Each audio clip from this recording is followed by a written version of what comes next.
নমস্কার, আপনারা দেখছেন দ্য ইন্ডিপেন্ডেন্ট বেঙ্গল। আমি শিবম। বাংলাদেশের এই ইউনিট সরকার আসলে চাইছেটা কি, এই প্রশ্ন কিন্তু এবার আন্তর্জাতিক মহলে উঠতে শুরু করে দিয়েছে। তারা জাতিসংঘকে মানে না, তারা ব্রিটেনের পার্লামেন্টকে মানে না, তারা ভারতের কোনো প্রেস কনফারেন্সকে গুরুত্ব দেয় না, তারা আমেরিকার ডোনাল্ড ট্রাম্প কোনো কথা বললে সেটাকে কার্যত পাত্তা দেয় না। সবটাই ষড়যন্ত্র বলে এবং ভারতীয় মিডিয়ার প্রচার বলে কার্যত আন্তর্জাতিক স্তরে এস্টাবলিশড করার যে পরিকল্পনা মোহাম্মদ ইউনূস সরকার করেছে তা আসলে কিন্তু দিনের পর দিন ব্যর্থ হতে শুরু করে দিয়েছে। কালকে ভারতের যে বিএসএফ কমান্ডাররা আছেন তারা একটা প্রেস কনফারেন্স করেছিলেন। উত্তর পূর্ব সীমান্ত দিয়ে এবং বাংলা দিয়ে যে সকল বাংলাদেশে অনুপ্রবেশকারী এই বাংলায় ঢোকার চেষ্টা করছেন বা ভারতবর্ষে ঢোকার চেষ্টা করছেন সে বিষয়ে তারা একটা চমৎকার তথ্য এবং পরিসংখ্যান তুলে ধরেন। কার্যত বিএসএফ যখন কোনো পার্টিকুলার ইস্যুতে প্রেস কনফারেন্স করেন তখন শুধুমাত্র ভারতের সুরক্ষার কথা মেনে তারা কিন্তু করেন না, বিষয়টা আন্তর্জাতিক স্তরে তারা পৌঁছে দেওয়ার চেষ্টা করেন। এবং এক্ষেত্রে যেহেতু বাংলাদেশে অনুপ্রবেশকারীদের ফ্যাক্ট তারা বলেছেন, নিঃসন্দেহে এই বিষয়টা আন্তর্জাতিক মহলে আন্দোলিত হবে, সেটাই স্বাভাবিক। আগে বিএসএফ প্রেস কনফারেন্সে কি বলেছে আমি একটু আপনাদের বলে দিই। বিএসএফ বলেছে জানুয়ারি থেকে নভেম্বরে 397 জনকে তারা ধরতে পেরেছিলেন যারা অনুপ্রবেশকারীর চেষ্টা করেছিলেন বা অনুপ্রবেশের চেষ্টা করেছিলেন। এর মধ্যে 50%-এর বেশি অর্থাৎ 150 জনের বেশি মানুষ কিন্তু শুধুমাত্র আগস্ট থেকে নভেম্বরে অর্থাৎ শেখ হাসিনা যখন ভারতে চলে আসেন তারপরে বাংলাদেশকে নিরাপদ না ভেবে ভারতে ঢোকার চেষ্টা করেন। আরও ডিটেলিংয়ে তথ্য তারা সাংবাদিকদের সামনে প্রকাশ করেছেন। তারা বলেছেন 5ই আগস্ট থেকে 27শে নভেম্বর 1393 জন অনুপ্রবেশকারী বাংলাদেশের যে কাঁটাতার তা কিন্তু পেরোনোর চেষ্টা করে ভারতে ঢোকার চেষ্টা করেছেন। এটা একটা সরকারি হিসেব, কিন্তু বেসরকারিভাবে আপনারা যদি দেখেন তাহলে দেখবেন এই সংখ্যাটা 2 থেকে 2,500 ছাড়িয়ে যেতে পারে, যারা দিনের পর দিন বাংলাদেশে নিপীড়িত হচ্ছেন, নির্যাতিত হচ্ছেন এবং কাঁটাতার টপকে ভারতবর্ষে ঢোকার চেষ্টা করছেন। এই পুরো বিষয়টা ঠিক 2 মাস আগে বিএসএফ কিন্তু বাংলাদেশের নজরে এনেছিল। সে সময় ইউনূস সরকার কি বলেছিলেন জানেন? তারা বলেছেন অনুপ্রবেশকারী বা অনুপ্রবেশের কোনো সমস্যাই নাকি বাংলাদেশে নেই, অর্থাৎ ভারত যে তথ্য দিচ্ছে তা নাকি সম্পূর্ণ নির্ভুল এবং বাংলাদেশের যে সম্মান তা তারা কার্যত নষ্ট করার চেষ্টা করছে। এই অনুপ্রবেশকারী এই যে পুরো পরিকল্পনা এটা ধর্মীয় কোনো আন্দোলনের ফলে সৃষ্টি হয়নি, পুরোটাই হচ্ছে রাজনৈতিক।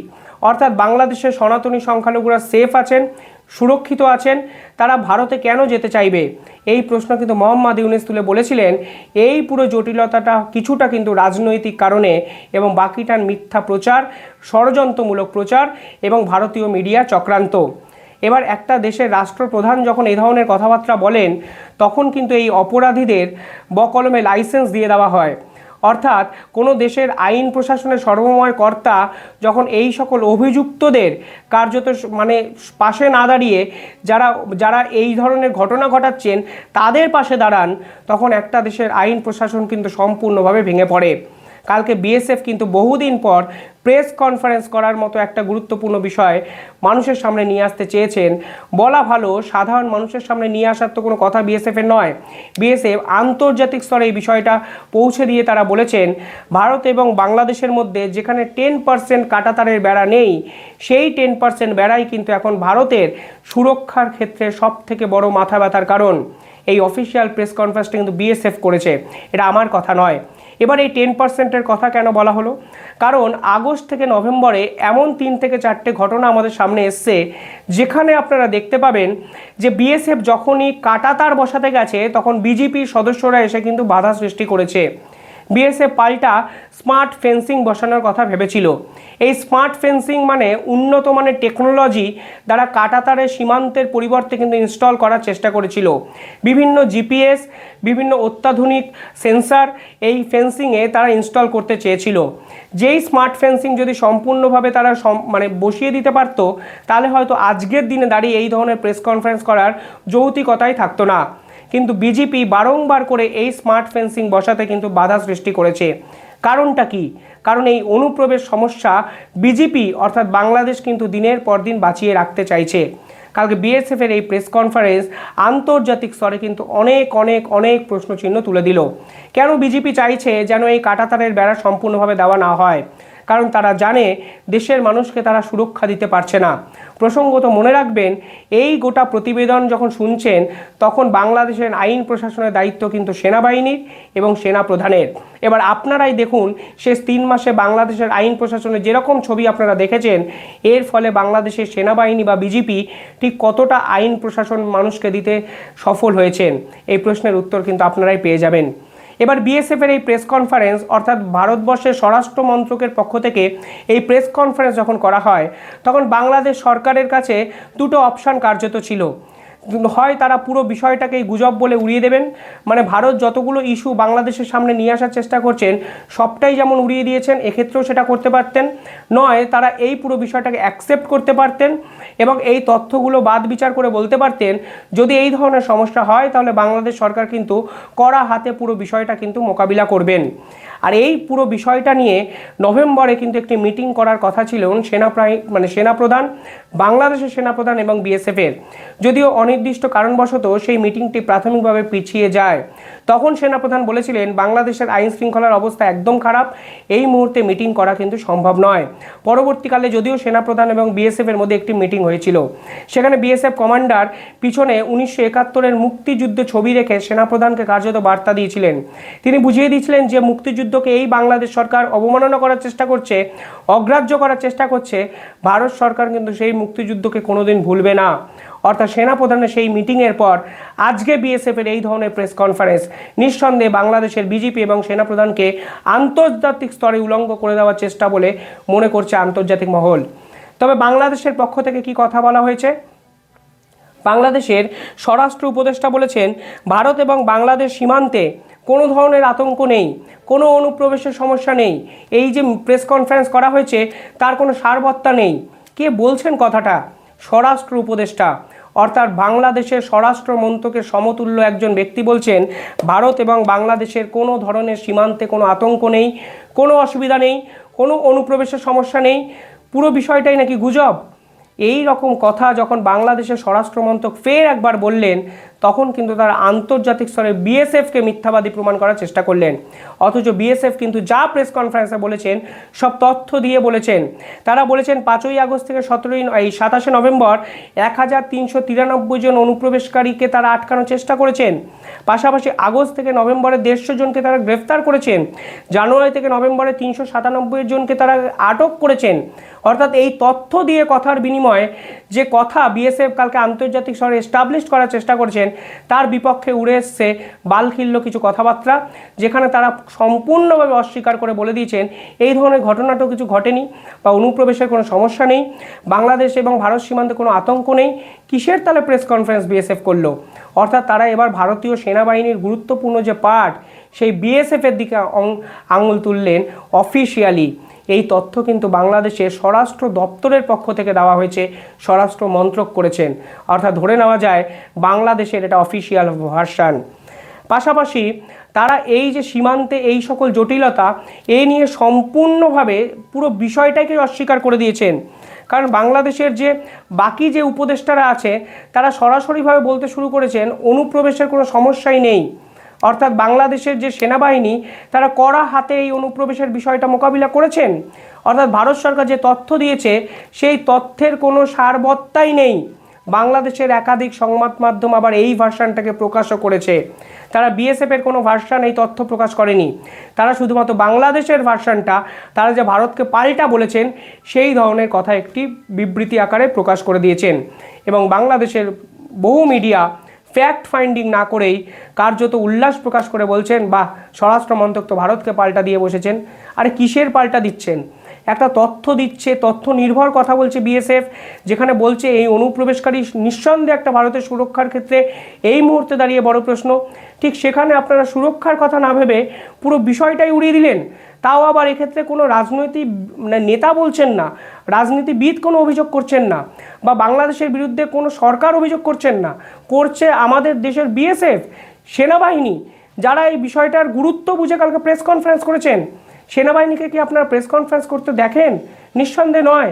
কথায় কথায় রাজনীতিবিদদের মতো সেনাবাহিনী বা বিএসএফ কিন্তু প্রেস কনফারেন্স করেন না। এক্ষেত্রে করেছেন কারণ এই বিষয়টা আন্তর্জাতিক স্তরে বিএসএফ আনতে চেয়েছে। স্বরাষ্ট্র দপ্তর আন্তর্জাতিক মহলে বাংলাদেশের ইস্যুটা নিয়ে যেতে চাইছে। বাংলাদেশকে সমস্ত দিক দিয়ে চাপে ফেলার চেষ্টা করছে ভারতবর্ষ। আর সেখানে দাঁড়িয়ে আপনারা সমস্ত চাপকে কার্যত অগ্রাহ্য করতে না পেরে পুরো বিষয়টাই মিথ্যা কথা প্রমাণ করতে চাইছেন। এর থেকে মূর্খের রাজনীতি এই মুহূর্তে আমি আন্তর্জাতিক কোনো দেশকে করতে দেখেছি বলে অন্তত জানি না। পাশাপাশি কালকে বাংলাদেশের পক্ষ থেকে একাধিক অধ্যাপক 7 সিস্টার্স নিয়ে হুমকি দিয়েছিলেন। ভারতবর্ষ কিন্তু এরপরে এই 7 সিস্টার্স বা উত্তর পূর্ব ভারত নিয়ে নড়ে চড়ে বসতে শুরু করলেন। তারা উত্তরবঙ্গে বা 7 সিস্টার্সে সাবল ড্রোন ইনস্টল করে দিলেন এবং বাংলার একাধিক জায়গায় এই রকম সাবল ড্রোনকে তারা লাগিয়ে দিলেন।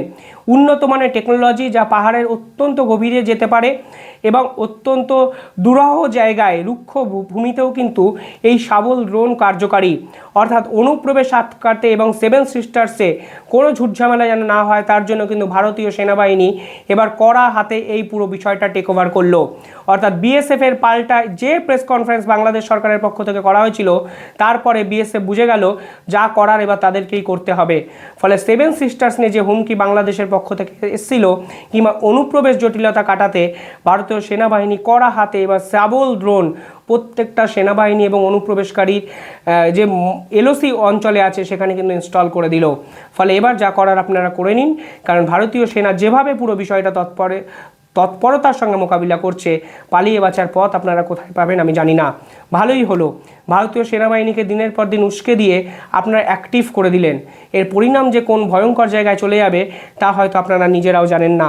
পাশাপাশি আরও দুটো কথা আমাদের আজকে চোখের সামনে ভেসে আসে।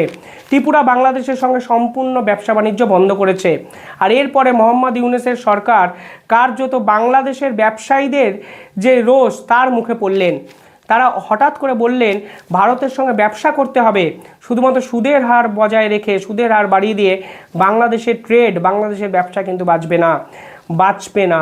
অর্থাৎ সব মিলিয়ে বলা চলে বাংলাদেশ সরকার কিন্তু অন্তর্দ্বন্দ্বে কার্যত জেরবার। সেনাবাহিনী আজকে কি বার্তা দিচ্ছে জানেন? ভারত সরকারের এই প্রেস কনফারেন্সের পর সেনাপ্রধান উল্টে বাংলাদেশের সেনাবাহিনী বা বিজেপিকে তৎপর হয়ে যেতে বলেছে। তারা যেন দেশের সার্বভৌমত্ব রক্ষা করার জন্য তৎপর থাকে। মাতৃভূমির স্বাধীনতা ও সার্বভৌমত্ব অক্ষুণ্ণ রাখার জন্য একটি দক্ষ, আধুনিক এবং দেশপ্রেমের চেতনায় উদ্বুদ্ধ সেনাবাহিনীর গুরুত্ব অপরিসীম। তোমাদেরকে যে কোনো ধরনের চ্যালেঞ্জের গ্রহণের জন্য সবসময় প্রস্তুত থাকতে হবে, সামরিক চেতনা মূল্যবোধকে সমুন্নত রাখতে এবং যে কোনো সিদ্ধান্ত গ্রহণের ক্ষেত্রে দেশপ্রেমকে সর্বোচ্চ গুরুত্ব দিতে হবে। যখনই তারা জানতে পেরেছে 35,000 সেনাবাহিনী সদস্য বা ভারত সরকার ইতিমধ্যেই ডিপ্লয় করে দিয়েছে সীমান্তে, যখনই তারা জানতে পেরেছে একাধিক মিসাইল তারা সীমান্তে রেখে দিয়েছে, তখন পাল্টা তারা 7 সিস্টার্সকে নিয়ে হুমকি দেয়।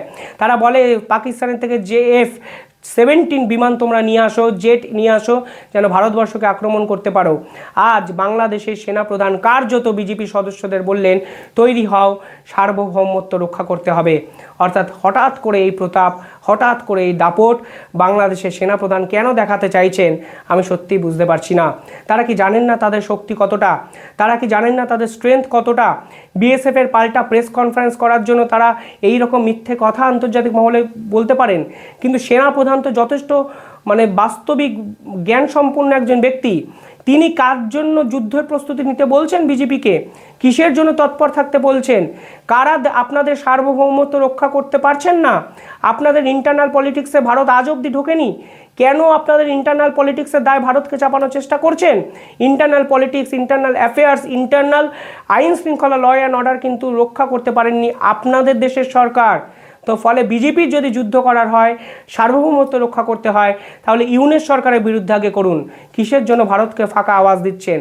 আর সেনাপ্রধান যেরকমভাবে ফাঁকা আওয়াজ ভারতকে দিলেন, নিঃসন্দেহে ভারতবর্ষ যদি এর পাল্টা সিরিয়াসলি কোনো ভূমিকা নেয় তাহলে এই সেনাপ্রধান বা বাংলাদেশের সেনাবাহিনী কোথায় যাবে আমি সত্যিই বুঝতে পারছি না। আন্তর্জাতিক রিলেশন সম্পর্ক কি সত্যি এরম গুরুত্ব দিচ্ছেন না? কেন দিনের পর দিন ভারত সরকারই বা এই পুরো বিষয়টাকে টলারেট করছে, সহ্য করছে? এই প্রশ্ন আমার থাকলো। যারা ভিডিও দেখলেন আপনাদের কি মনে হয় যেভাবে ভারতীয় সেনাবাহিনীকে কার্যত মিথ্যাবাদী প্রমাণ করার চেষ্টা বাংলাদেশ করলো, এরপরে ভারত সরকারের কি করা উচিত? কমেন্টে নিঃসন্দেহে জানাবেন আপনাদের উত্তর। ধন্যবাদ।